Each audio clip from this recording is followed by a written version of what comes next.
Mohn. We all remember Mohn, right? Everybody's favorite character from Pokemon Sun and Moon? Well, maybe he isn't the most recognizable character, but he's got to be one of the most important lore-wise, but functionally least relevant. Here's what I mean. So, Pokemon Sun and Moon, as we've covered recently, had a fun story with high stakes and extravagant adventures. At the center of the narrative is a family that we colloquially refer to as the Aether family: Lusamine, Lily, and Gladion. During the lead up to release, they were all shown off in various trailers, only coming together once we actually got to play the game for ourselves. Though the similarities were pretty obvious and a lot of people were able to connect them based on visuals alone. Mohn was shown off in a trailer as well, but he didn't have any key artwork released. Instead, only the 3D model, and on top of that, the main focus was the Pokepelago feature in that part of the trailer. And by that point, most theories had already taken shape and the big leak was around the corner. It was mostly after the release of Sun and Moon when the lore began to take shape. We learned about the history of Lusamine, Lily, and Gladion, and how there was a professor by the name of Mohn who founded the Aether Foundation and was the father of the family, now missing and presumed dead after falling into an Ultra wormhole. His absence drove Lusamine to develop an obsession toward the Ultra Beast and thus allowing the family to fall apart. Honestly, a cool idea for how sad it is. While Lusamine and Lily get to reconcile after the climax of the story, we really don't see much more in the post-game. I mean, in the original Sun and Moon, you can't even interact with them because Lily heads off to Kanto and Lusamine is recovering after the fusion. Meanwhile, in the Pokepelago, Mohn is just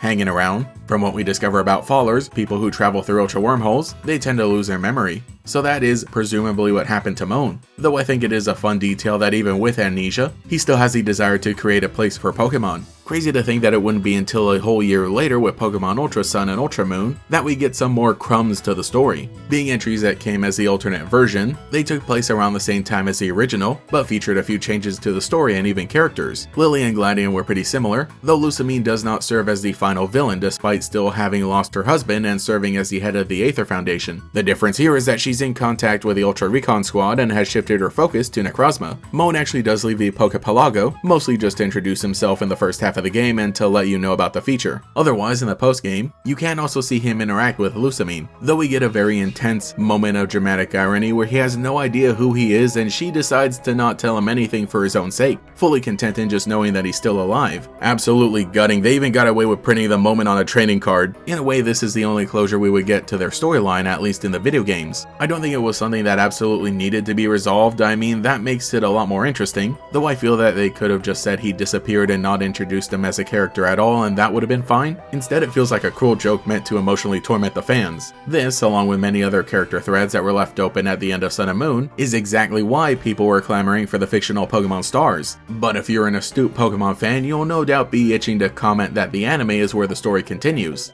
That's right, with the extra time that the anime gets. I'm glad that during Generation 7 they decided to give the story a happier ending, though it wouldn't be until episode 49, which aired in Japan on November 9th of 2017, literally days before Ultra Sun and Moon, that we barely even saw a photograph of Mohn. This would become an ongoing storyline for the Sun and Moon anime, with Gladion and Lily progressively learning more about their father and what he left behind. His first physical appearance, and by that I mean a flashback, wouldn't happen until episode 105 in January of 2019, so I think you can see just how crazy this ended up being. Like I said, I feel we didn't need him all that much in the video games. The bittersweet ending was truly great, but having the anime follow out the story and give a more definitive ending took quite a while. In fact, it wasn't even finished until Pokemon Journeys, the Generation 8 anime with episode 111, which aired in May of 2022, that we could all finally rest. Mohn was revealed to be living in the Crown Tundra, this a version of him also having amnesia. When he fell into an Ultra wormhole, a shiny Nihilego rescued him, and they've been living here ever since. So there's a great family reunion, and they're even able to restore his memory. A nice time, and I think it was a great conclusion,